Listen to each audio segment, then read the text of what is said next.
Probably the wildest drift car ever was revealed by New Zealander Mad Mike Whiddett at this year's Goodwood Festival of Speed. Why is it the wildest?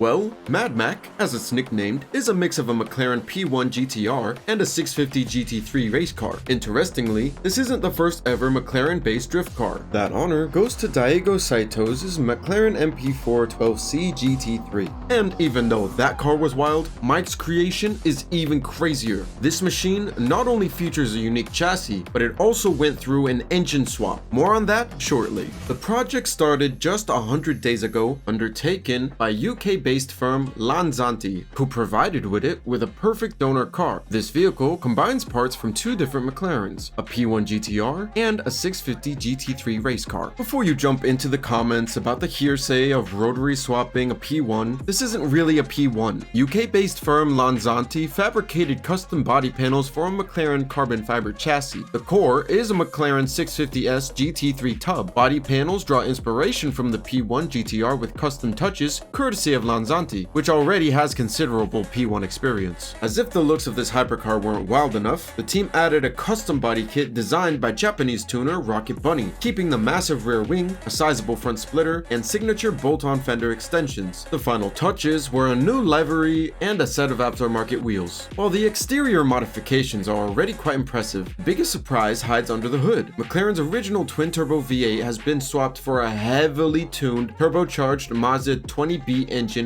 with 3 rotors. The Mazda 20B engine is renowned for its use in the iconic Mazda RX-7, a favorite among car enthusiasts for its high-revving nature and loved by drifters for its high power-to-weight ratio. Rotary engines are also known for their poor fuel efficiency and higher oil consumption, but I'm pretty sure the tuner didn't care about that at all. The engine swap required extensive work, including cutting into the frame and fabricating custom parts. The result of those efforts? This crazy-sounding 2-liter mill now delivers 944 horsepower on the dyno, which is more than enough to smoke the rear tires of the McLaren in a single lap. Power is sent to the rear wheels through an X-Track 6-speed sequential gearbox, a carbon clutch, and a custom transfer case. The MadMac also boasts a completely redesigned suspension, tailored for its new role as a drift hypercar for track use. Inside, it features a bespoke shifter, a hydraulic handbrake, and the original FIA certified roll cage. Following its debut at Goodwood, the MadMac will appear at various track events worldwide. You can watch the entire build process on Mad Mike Whiddett's official YouTube channel. While the MadMac definitely stands out, it's not the sole hero of this video. Evoluto Automobili has recently unveiled a truly unique project based on the Ferrari 355 that, in my opinion, also deserves a closer look. Before we get to the details of that Ferrari, consider subscribing to the channel if you like the content. And now, let's get into it.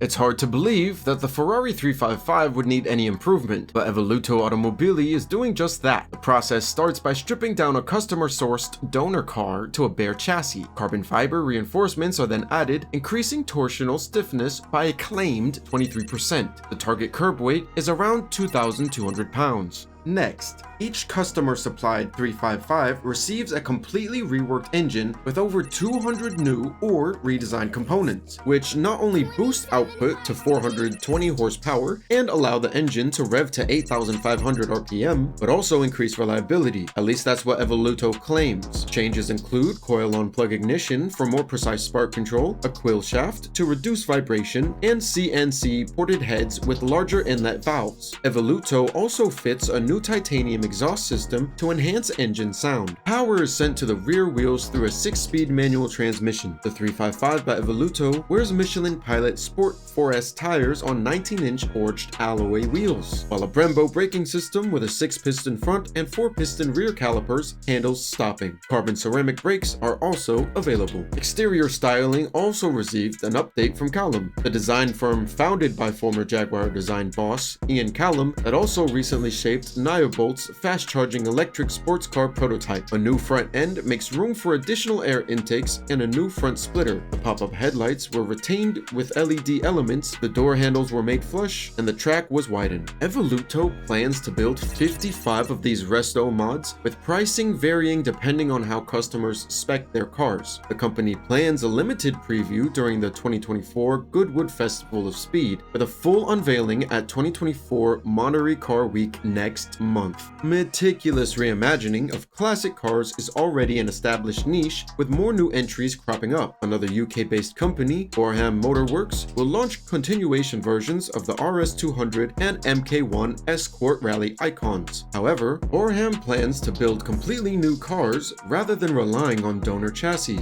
All that is cool. But you know what's even cooler? When a completely new car is being developed by ex-Koenigsegg chief designer. That's exactly what Nilu27 is doing right now. More in that in this video, so click on the window if you want to learn more.